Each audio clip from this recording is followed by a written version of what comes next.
Hello everyone and welcome to today's video. Today I am talking about one of the 2025 governor elections that are up just in the month of November, now at the start of October. This video is going to be focusing on the New Jersey governor's race. So New Jersey is a very interesting state, and for months now it's looked like New Jersey was going to be the more competitive of the two governor's races that are up in 2025. And recent developments in this race, because actually since the September update, there has been some very significant developments here, suggest that New Jersey is getting very, very close.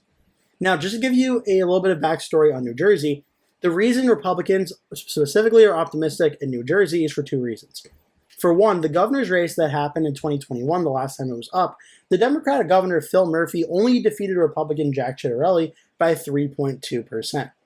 And I will go more into those election results later on in the video. But it was a very close race, but it was 2021, right after Joe Biden was elected president. This is when Republicans typically do well, but still, Republicans came within almost 3 points of winning the governor's race in New Jersey. The main part that Republicans are feeling very optimistic in was just in the 2024 presidential election, where Kamala Harris defeated Donald Trump in the state of New Jersey by 5.9%, which was a massive swing towards the Republican direction, when back in 2020, Joe Biden won it by 15.9%. And in 2016, even with the third-party vote splitting of Gary Johnson and Jill Stein, Hillary Clinton still won it by 14 points. So only to be about a 6-point Democratic win, that is a lot of momentum in the Republican direction, which is why Republicans are feeling very optimistic about this race heading into 2025. Now, the backstory on this race, the Democrats nominated U.S. Representative Mikie Sherrill of the 11th District to be the Democratic nominee. She was someone that would be considered more of the moderate to establishment side of the Democratic Party, not really on the far left side of the party. And the Republicans nominated the nominee from 2021, Jack Ciattarelli, to represent them in the general election. Now, Jack Ciattarelli is someone that in the Republican primary often touted his endorsement by President Donald Trump and the closeness to President Trump, while at the same time also trying to win over a lot of moderates, independents, even some Democrats, and some moderate Republicans as well who are not so in favor of the president. So Ciattarelli's been trying to toe that line and get pretty much all aspects of a voting base as he possibly can. Now, going into the general election, what New Jersey was initially looking like to be a pretty competitive race is now shaping up into a very, very competitive race, where the most recent polling averages in this race between Mikie Sherrill and Jack Ciattarelli as the two leading candidates show a very competitive race, with many political prediction websites, Cook Political Report, Inside Elections, Sablo Crystal Ball, Race to the White House, all having this race listed as lean Democrat, expecting a under 5-point victory for the Democrat Mikie Sherrill when everything is said and done.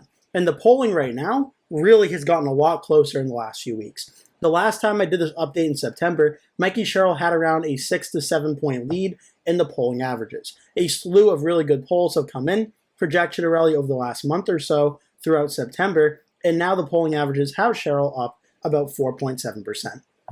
So make no mistake here, despite the race narrowing up, the Democrats are still, I would say, the favorites to narrowly win this race. But the odds of Jack Ciattarelli and the Republicans winning have certainly gotten better throughout the month of September than gotten worse. The Real Clear Politics polling average has Sherrill at 48%, Ciattarelli 43.3%, with still 8.7% voting other or saying they are currently undecided at this current point in time. So though Sherrill does have around a 5-point lead or so, there is more than enough undecided voters for potentially Ciattarelli to win this race, something we saw him do in the polling data last time, where a lot of those undecideds broke for him. If that trend continued in 2025 and happened again, there's more than enough support for Ciattarelli to win. And that's a very important distinction, because Mikie Sherrill right now is polling at 48% of the vote, a very good floor. But when you look at what the Democrats did in 2021 with Phil Murphy, he was polling around 50.5% in the polling average, which meant even if Ciattarelli won all of the 6.8% that were undecided, Murphy still had enough by breaking 50% of the vote to win. And ultimately, it pretty much resounded looking like that. Murphy got 51.22%. The polls only missed his number by roughly 0.7%, but Ciattarelli was the one who seeked to gain a lot. The question is, for 2025, do the polls from 2021 in New Jersey replicate the situation where the Democratic number is pretty spot on and a lot, if not most of the undecideds break for the Republican, or given the fact that 2025 is an election environment with a Republican incumbent president, this should be more of a Democratic-friendly type of election environment for the Democrats. Does that trend continue and go the opposite way, where the Democrats seek a lot of those other undecided voters? That's going to be the real question in New Jersey that decides this race. Because even in the average of averages, Mikie Sherrill is 48.2, Ciattarelli 43.3, other undecided 8.5. This race right now is certainly up in the air, but Mikie Sherrill, I still think, has a narrow lead in this race. But there's certainly enough votes out there for Jack Ciattarelli to win. The question is going to be ultimately, what do those undecideds do? And that's why I'm spending a lot of time talking about them. Because right now, Ciattarelli, just looking at the numbers here, let's go with this, 48.2 to 43.3. These numbers, when you compare it to the 2024 election, really isn't too different than what we've seen thus far. Again, Kamala Harris got 51.8% or so. President Trump got 45.9%. So based on this current polling data with about 1 month to go, Mikie Sherrill getting 48% is less than what Kamala Harris got. Jack Ciattarelli getting 43.3% is about 2 points less of what Donald Trump got. So the main question is going to be here, does that 8.5% that's currently undecided, what do they end up doing in this race? That's what's ultimately going to decide it. Now, a vast majority of the most recent polls suggest that the Democrat Mikie Sherrill is leading. For instance, this poll has Sherrill at 50. Even a Republican poll, Qantas Insights, has it a 2-point race, but Sherrill's up 48-46. But some polls she's reaching 50%, some polls she's not. Emerson College, which is a very reputable polling source that's nonpartisan, showed a 43-43 race with still 11% undecided.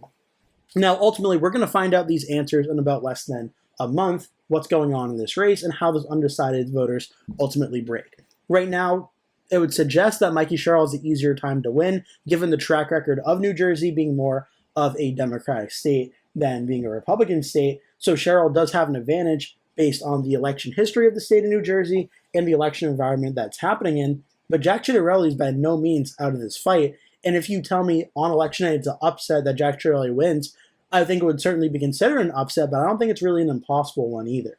The question is going to be, what do the polls end up showing? Because at 48% for Mikie Sherrill, there is a path for Ciattarelli to win. But for Ciattarelli to win, he would need to win roughly all of the undecided voters. Now, the good news for Ciattarelli is, like I mentioned, in 2017, Ciattarelli basically already did that. Or in 2021, Ciattarelli basically did that, where he went from 42.7 up to about 48%. He won about 6 of the 6.8% that was left out there. So if the election trends that Jack Ciattarelli had in 2021 continue, then that very well could open the door for Ciattarelli winning. The only difference is this time, it's a Republican president, not a Democratic president, so the odds of that happening would probably be a lot lower than if it was a Democratic president. If Kamala Harris were president right now, and this race was Mikie Sherrill versus Jack Ciattarelli, I would bet at this point in the race, we'd probably see Jack Ciattarelli leading in a lot of these early polls, if not getting very close. But due to the fact of the anti-incumbent in the White House, usually these races go for the opposite political party, and Mikie Sherrill is leading.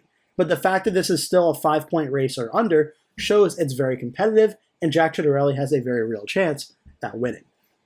So that's where the polling data currently stands. Let's just really briefly look at the election results from 2021 and 2017 and what they can tell us. 2021, the 3-point race between Murphy and Ciattarelli, I really do believe this race for New Jersey in 2025 is going to look more like 2021 than what 2017 ended up looking like.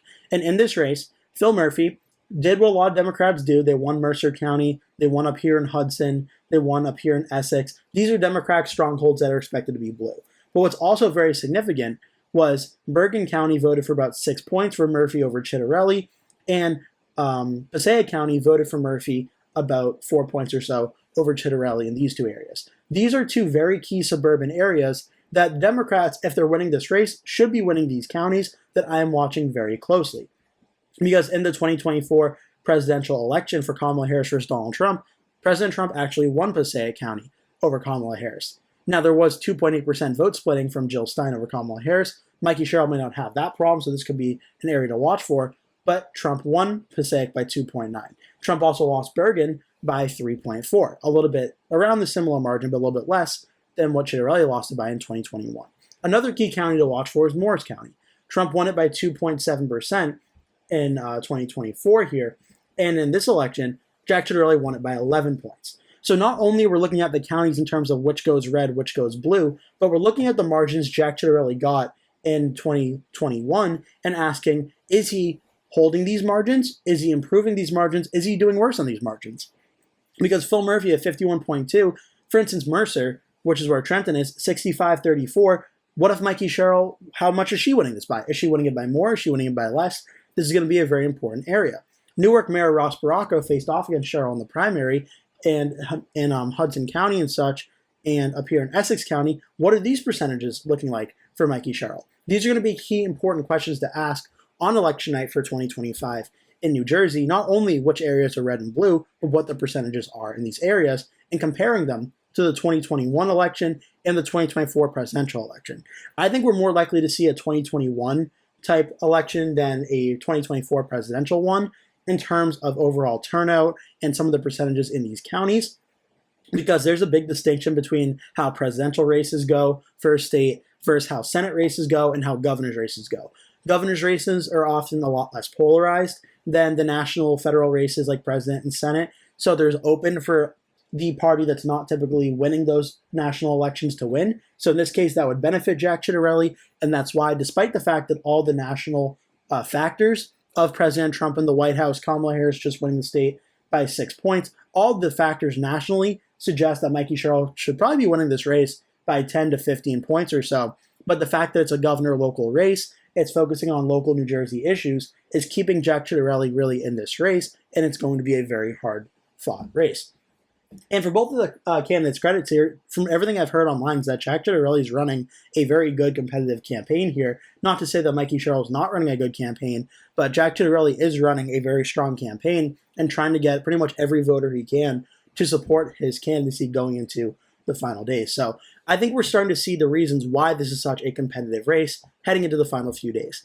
Now, what ultimately ends up happening, as I've been kind of forecasting for this video, is I think this is going to be a very close race. I think it's going to be under 5 points. I don't think it's going to be a likely Democratic win anymore. I think it falls under 5 at this current point in time, the start of October. I think Mikie Sherrill is narrowly favored to win this race, so I would put it in the lean Democratic category of a win in between 1 point and 5 points. Right now, Phil Murphy won by about 3.2% in 2021. I think we see Mikie Sherrill win by around 4 to 4.5 points. Another very close competitive governor election in New Jersey. Jack Ciattarelli bucking the national trends by a pretty considerable deal here, but I think we're going to end up seeing New Jersey very ultimately narrowly electing Mikie Sherrill to be the next governor of New Jersey. But that's how I see it right now. But again, things can change over the next month or so. I remember I did the 2021 Virginia governor's race. I did the election night 2 weeks beforehand, and Terry McAuliffe looked like he was going to win. Then a bunch of polls came out in the final few days. Terry McAuliffe was losing every single poll to Glenn Youngkin, and then all of a sudden Glenn Youngkin wins. So governor's elections can always be very tricky, especially off-year governor elections. We'll have to wait and see. But for right now, I think Mikie Sherrill wins by a lean Democratic margin. But I'm interested to hear what your thoughts are. Leave your thoughts in the comment section down below. Who do you think is going to win, Mikie Sherrill or Jack Ciattarelli? I always read every comment, so make sure to go out and do that. I hope you enjoyed this video. Make sure to like and subscribe if you did. Again, make sure to leave all the comments down below. Also, keep an eye out over the next few weeks if you're a subscriber of mine, because I am planning on doing an election night video for the New Jersey governor's race. I usually do them in the final few days to weeks of the campaign, so I'm going to start working on that very shortly and try and get that out before election night 2025. So keep your eyes peeled for that one. Thank you so much for watching, and hope to see you in a future video.